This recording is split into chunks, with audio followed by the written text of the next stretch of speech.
Hi there, my name is Aaron Short and welcome to my YouTube channel. And today I'm talking about the singer's diet. So if you're not a singer and not interested in your diet, then you might not find this video very interesting. If you are a singer and if you are the kind of person that's looking for ways to lose some weight, then I think this could be very valuable to you. On my own opinion, straight up, I am not a doctor. I have no medical training. If you do anything that I say in this video, you must go to your doctor first to ask their opinion. This is simply my story and something that appears to be working for me and has improved my career, my situation. I want to make this video as a way to help and inspire others and offer advice for people that couldn't find solutions to the problems that I experienced.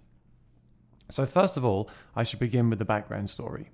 So when I moved to New York in around 2010, I had quite a high and powerful falsetto voice, which I used all the time at my shows. Now it would get tired, over the course of doing several gigs. By Sundays, I always had a tired falsetto, but I had it. And when my voice was rested, I had it, and it was very strong.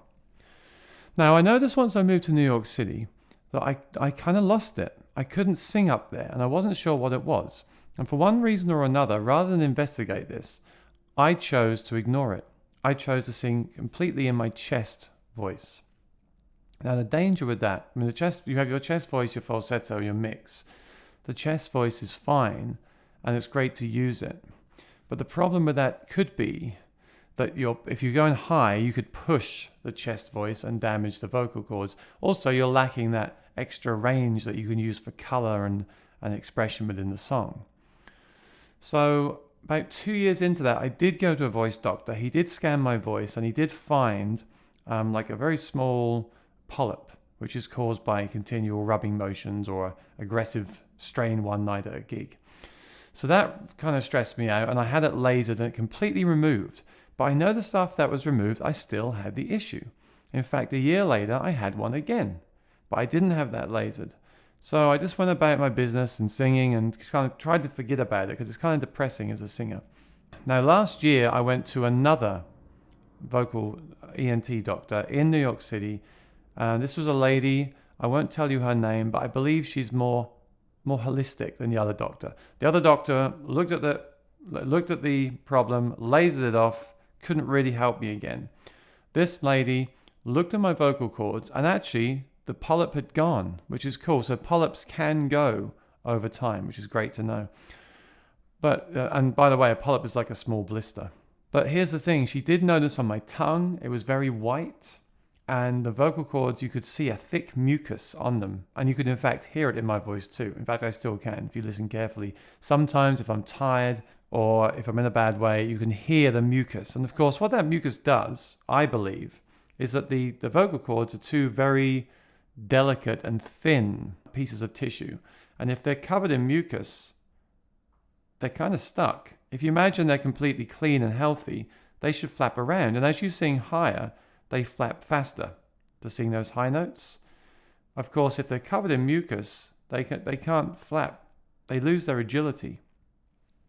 So what she said to me is, here's a diet which will reduce your yeast. Now, yeast is a thing. A lot of people suffer from having too much yeast. There's a medical condition for this, and it's a real thing. So you can look up other diets for this. But the diet she gave me was basically eggs, salmon, fish, vegetables, but broccoli, nothing like, no carbs, no sugar. So no pineapple, no sweet potato, no carrots, but all kind of bland proteins like plain chicken, plain broccoli, plain cod, those kind of foods. So my diet basically for the last 2 weeks has been 4 eggs for breakfast, just with some oil in the pan, 4 chicken breasts and broccoli for lunch, and a piece of salmon or steak with salad for dinner.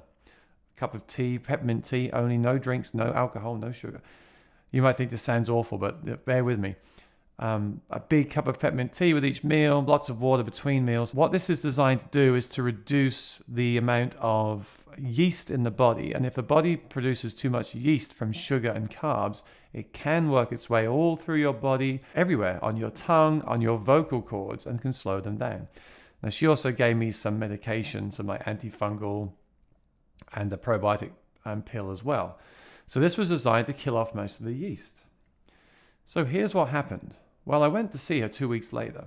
And the first thing I said to her was, goodness me, I've lost over 10 pounds. I was like, this is, as someone who's struggled with their weight, and this isn't a diet video as such, but as someone who's continually yo-yoed back and forth with their weight, tried personal trainers, tried juicing, tried everything, but just has this real sweet tooth. I have to say this diet is fantastic because once you get off that sugar for 2 weeks, and it really helped having the doctor tell me I had to do it. So it forced me to do it. And I noticed then that I lost the cravings for sugar.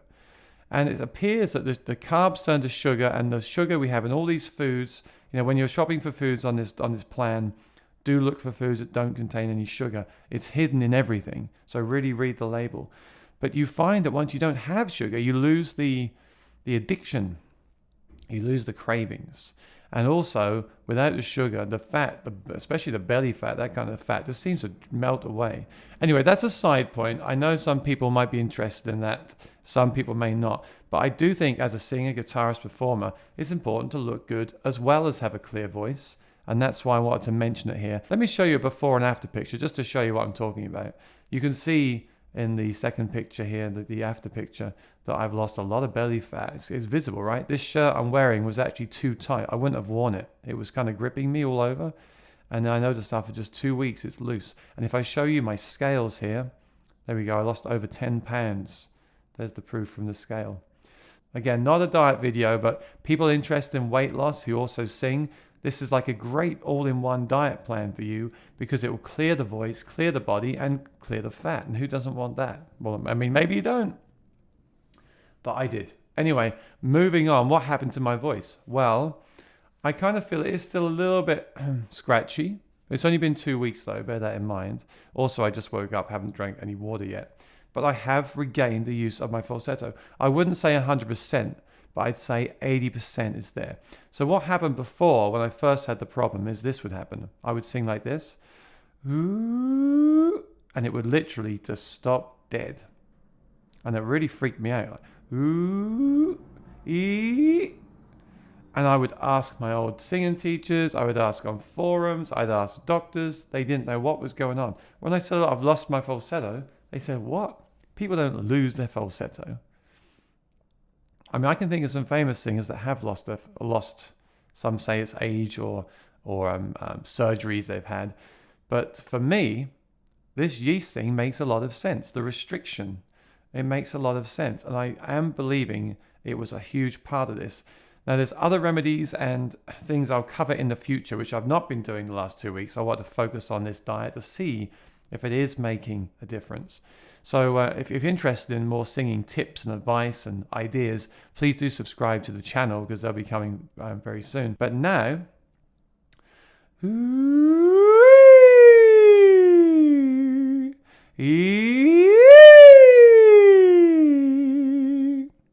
so a little bit more breathy than I'd like, but it's there. Also, of course, I've only been doing it for a short time. Maybe I need to work on endurance for that part of my voice too. But it's actually there. It doesn't cut out. Even on the R, the worst one was always the R. The R. That's definitely the weakest one, but it's there. Ooh. So there's your proof. Now there's more I need to do. As I said, I will cover that in other videos. But I'm incredibly happy with this plan. To lose that much weight, to regain that much range of my voice in just 2 weeks, this is definitely something to check out if you are a singer. Please go to your ENT, ask their advice. Have your cords scanned so they can see exactly if you need to do something like this. But if you're having an issue like me with that loss of falsetto, and especially for a male, if you can relate to these symptoms, I hope that this will help somebody out there. And I hope what I've discussed in the video will be interesting to all kinds of musicians and also just anyone in general really looking to solve this kind of issue. So thanks for watching. Please subscribe and share with your friends, and I'll see you next time. Until then, try to stay off the sugar if you can. All right.